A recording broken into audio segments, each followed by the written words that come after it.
Hi everyone. Today I'm going to take you through the case study of the Indian Premier League IPL.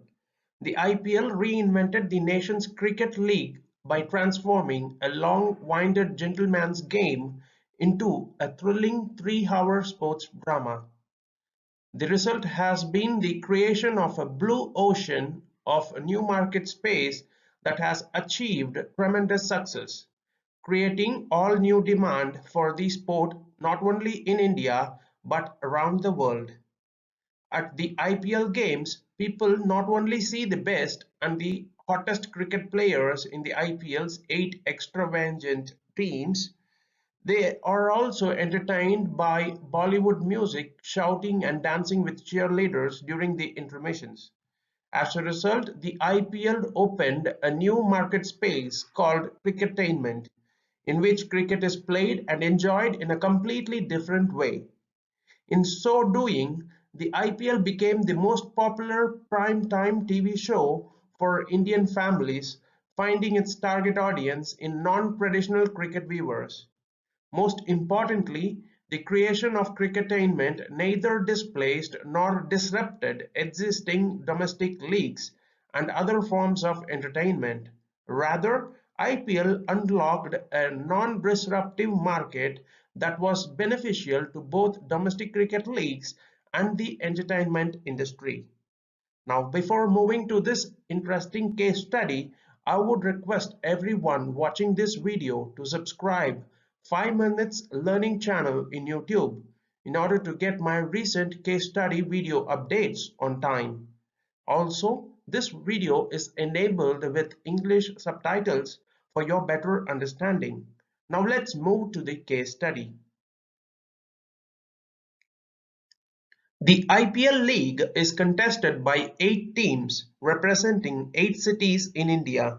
Fans of the game get to see some of the best cricket players in the world, while enjoying the Bollywood music and entertainment from cheerleaders during the intermissions. For Indians, cricket is more than just a game. As the dominant sport in India, it has a massive fan base throughout the country. It is also the highest earning national sport. Its strong sponsorships and star players generate 60% of cricket's revenue worldwide. The inaugural season of 2008 was watched by 200 million Indians on TV and 10 million overseas viewers, overtaking the record of 150 million viewers that had previously tuned into football's English Premier League. The IPL became the world's sixth biggest sports league within 2 seasons. When Mr. Lalit Modi entered the BCCI as the youngest vice president in 2005, the BCCI was comfortably swimming with the red ocean practices. Perhaps this was natural. The industry was more lucrative than ever with the rising middle-class cricket viewers. The organization was the richest sports body in India, supported by the immense popularity of cricket, and most of all, the organization was given monopolistic power. Without the BCCI's recognition, any cricket event involving BCCI contracted Indian players cannot be hosted within or outside the country. The BCCI did not have a reason to change and therefore pursued the conventional method of governing cricket which the other national cricket boards have used. First, instead of creating a new content, the BCCI focused on increasing the number of cricket matches. These games were more or less the same, played by the same teams in the same format.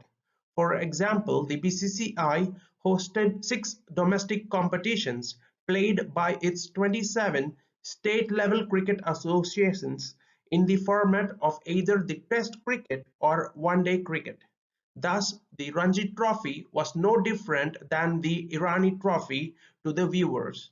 Competitions went on one after another.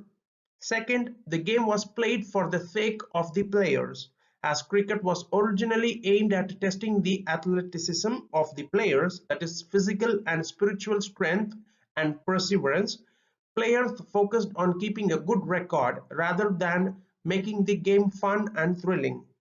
Third, the BCCI maintained the large chasm between the two strategic groups, national teams and local teams.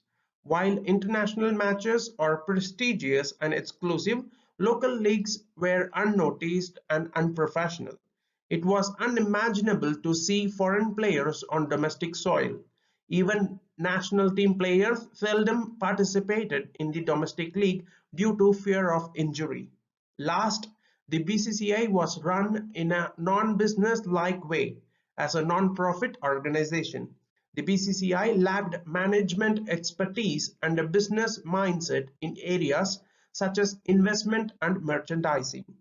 The BCCI's enormous revenue from sponsorships and the telecast rights never trickled down to improve infrastructure or nurture local cricket talents. The strategy canvas is a central diagnostic tool and an action framework for getting clear on the current state of play and making your blue ocean move. It graphically captures in one simple picture the current strategic landscape and the future prospect for an organization.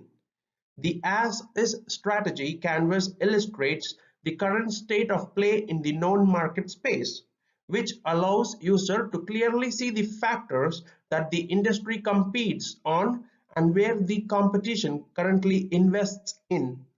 The horizontal axis on the strategic canvas captures the range of factors that an industry competes on and invests in, while the vertical axis captures the offering level that buyers receive across all of these key competing factors. The as-is strategy canvas of the Domestic Cricket League helps us understand the red ocean scenario of Indian cricket. At this time, Domestic Cricket League were played in either Test or ODI formats among the local and regional cricket associations. Competing factors including limiting players to national boundary and calling on players and spectators to invest time and perseverance in the game as shown in the slide. In England in the year 2003, a new format was introduced to cricket, offering spectators a fast-paced alternative to the longer traditional forms of the game, which is 2020 cricket. 2020 cricket is a more TV-friendly version lasting 3 hours per match. As opposed to Test and One-Day cricket, 2020 is a faster, more aggressive game. Each team is only given 20 overs, that is 120 balls, to score runs. Initially rejected by traditional cricket fans for ruining the tradition and style of cricket, later 2020 is now the overwhelmingly popular and 76% of cricket viewers prefer 2020 over Test and One-Day cricket. It was this format of the game that the BCCI adopted for the IPL. The tactical red ocean moves enabled the BCCI to retain its existing cricket fans, yet hampered it from recognizing a hidden demand beyond the existing cricket world. That is, the BCCI was doubly myopic, failing to look ahead to its future and ignorant of non-customers, those who do not watch cricket. Although the universe of non-customers typically offers blue ocean opportunities, few companies have keen insight into who non-customers are and how to unlock them. To convert this huge latent demand into a real demand in the form of new customers, companies need to deepen their understanding of the universe of non-customers. There are 3 tiers of non-customers. The first tier of non-customers is the general cricket fans who support the Indian national team out of patriotism in the international events. They turn into non-customers right away when India is defeated and no longer plays. For instance, in the year 2007 Cricket World Cup, India was defeated in the first round of the tournament. As a result, the viewership rating Dow from an average of 7.5 to 1.6. The second tier of non-customers is women and children who think cricket is tedious and unexciting, having complicated rules and rituals. Test cricket and one-day cricket are too long and difficult to enjoy. The second tier of non-customers refuse to watch a game that takes 5 days to crown the winner. The game itself is not fun as it is played for the players, not for the spectators. Moreover, it is too hot to sit outside for an entire day.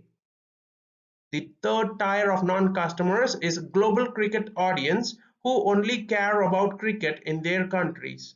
For instance, an Australian cricket fan would be never interested in India's domestic league, as he or she thinks a local game is unprofessional and played by unknown players.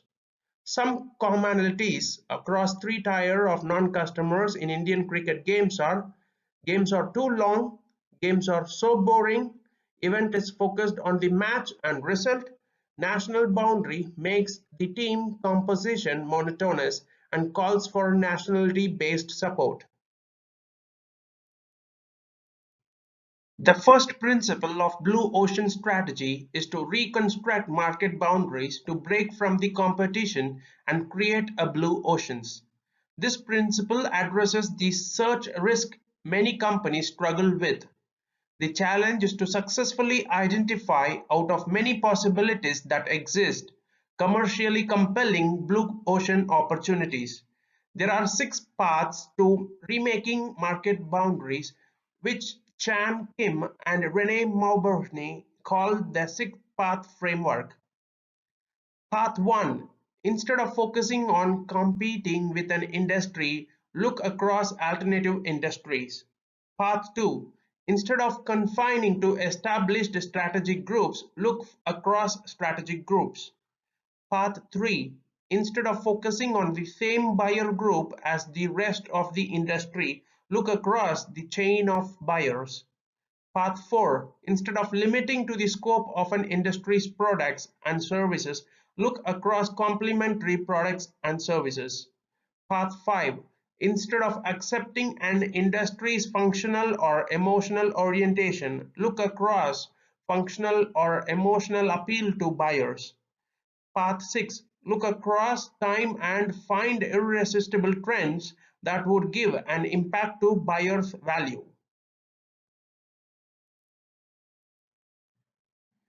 The BCCI first looked across prominent sports leagues such as the English Premier League of the United Kingdom and the National Football League of the United States.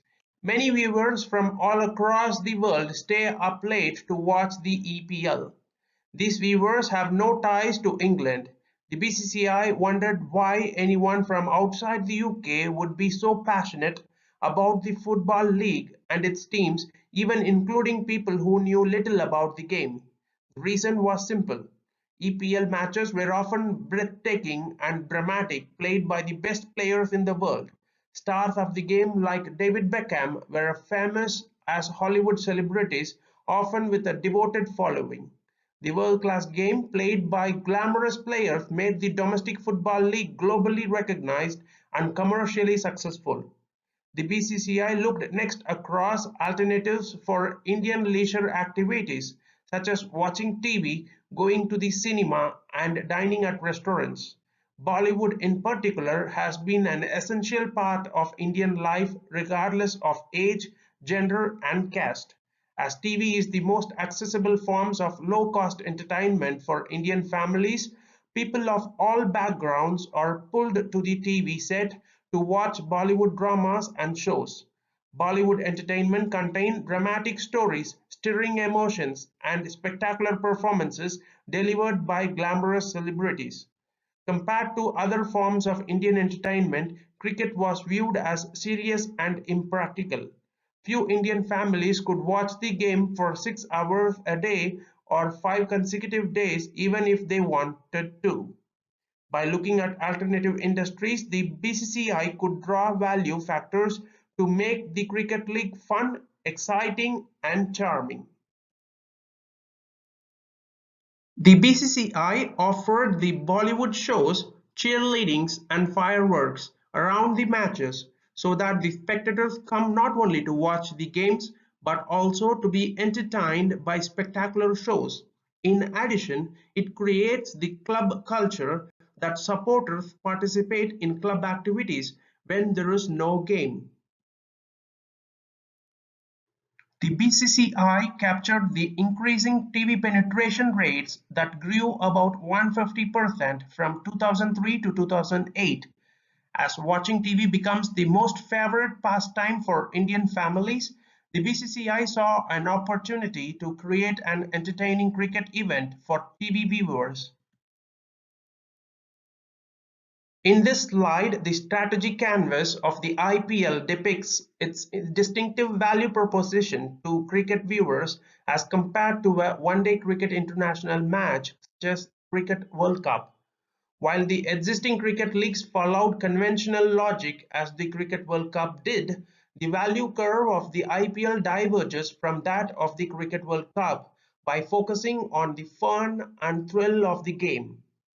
The IPL becomes even more compelling by offering unprecedented value looking across alternatives like the EPL and Bollywood drama. First, the IPL changed the nature of the team by breaking the existing boundary between the international and domestic leagues. It eliminated the national boundary of team composition and created privately owned teams composed of both foreign and local players. Therefore, the long-time segregation between international and domestic leagues no longer exists, and people can support teams based on the glamour and charm of each team instead of nationality. By making nationality irrelevant, viewers can see talented foreign players in the domestic league whose playing quality is top-notch. Instead of focusing on national identity, privately owned teams aim to breed their own distinctive culture and brand like the New York Yankees and Real Madrid. In so doing, people are more attached to the team. Second, the BCCI changed the way cricket is played by opting for a 2020 format. This 3-hour format with limited overs does not focus on testing the players' perseverance but aim at winning the game. While the test or one-day cricket was a game to test the players' toughness and endurance rather than the result of the game. This fast-paced format of cricket offers the viewers more intensive and dynamic action of players. By investing half the time of the Cricket World Cup, the IPL has created more fun and drama. Third, the IPL offers Indian families unprecedented enjoyment in the form of total entertainment events. In addition to breathtaking cricket matches, a cheerleading squad and Bollywood stars double the excitement of the game through their performances and highly powered movement. In particular, the IPL is deeply involved with Bollywood entertainment as top Bollywood stars including India's Tom Cruise Shah Rukh Khan owns a team. As a result of creating an unprecedented cricket league, the IPL reaches beyond existing demand. It turns all three tiers of non-customers into cricket lovers. The first tier of non-customers, whose cricket interests lie entirely in the outcome of the national team, no longer exist as teams are not nationality-based. The second tier of non-customers, women and children, want to watch the IPL to see their Bollywood idols and charismatic star players. They also prefer the simpler, easier form of the sport. The third tier of non-customers, who are not interested in other countries' domestic leagues, want to watch the IPL due to its world-class play.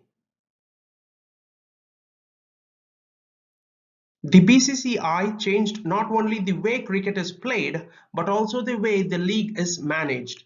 Traditionally, domestic leagues were organized by the BCCI and participated in by its 27 associations.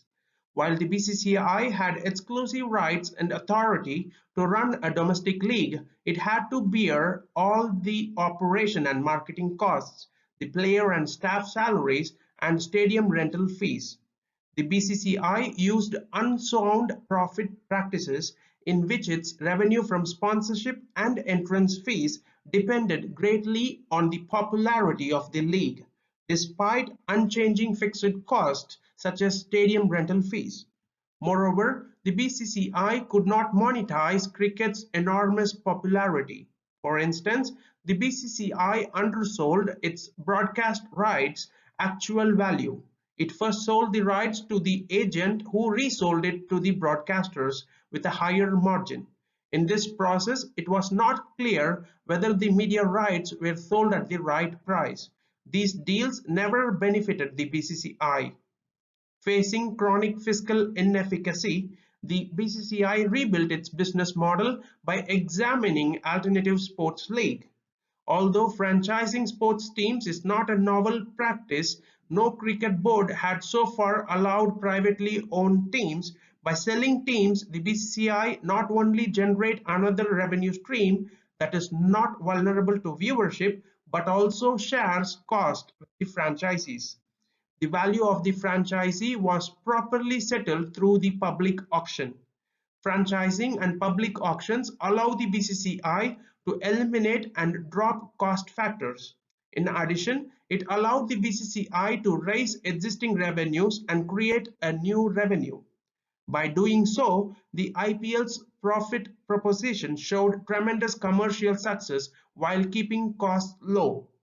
The IPL drastically lowered its cost structure since expenses such as stadium rental fees and salaries are covered by the franchisees. It also reduced the marketing and operation cost as each team should be run individually and promote the IPL for its own sake. On the other hand, the IPL's revenue stream became even larger and more stable. First, the BCCI eliminated middlemen and introduced the auction system, through which the higher bidder can obtain rights. In this way, the price of the sponsorship and media rights is determined fairly, with the BCCI earning 100% of the revenues directly from the bidder. Second, the BCCI fragmented the source of income and sold them separately to maximize profit. For example, broadcast rights were sold by its medium and telecast rights were sold by the region. Third, the IPL earned 718 million US dollars from franchisee fee over 10 years. The IPL's business model is sustainable as it benefits its financial sponsors, those who disburse the cost and buy the sponsorship. All three stakeholders of the IPL are winning due to its overwhelming responses from millions of people. The BCCI organized a new league successfully and at a low cost. Franchisees not only make profits but also realize capital growth as the brand value of the team goes up from the coordination with the BCCI, and broadcasters sell the airtime with a higher price owing to the doubled viewership. The BCCI successfully achieved the value innovation that enabled the IPL to stand out in the floods of cricket matches with low cost. By doing so, the BCCI took a leap in value for the people, partners, and the BCCI itself. People watch the most exciting crickettainment matches played by the world's best players. For Indian families, it is the most fascinating low-cost form of entertainment. For a global audience, it is the most spectacular and outstanding cricket league with no national boundaries. The 8 extravagant franchises enjoy increasing revenue and value of the team due to the wide and intense popularity of the IPL. The recent study values the IPL as a 4.13 billion US dollar worth brand, doubling its value from the previous year 2009.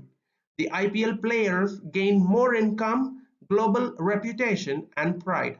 Most of all, it is remarkable within a developing country that the BCCI defied the unspoken rules of the cricket industry and made a great impact on shaping the cricket league.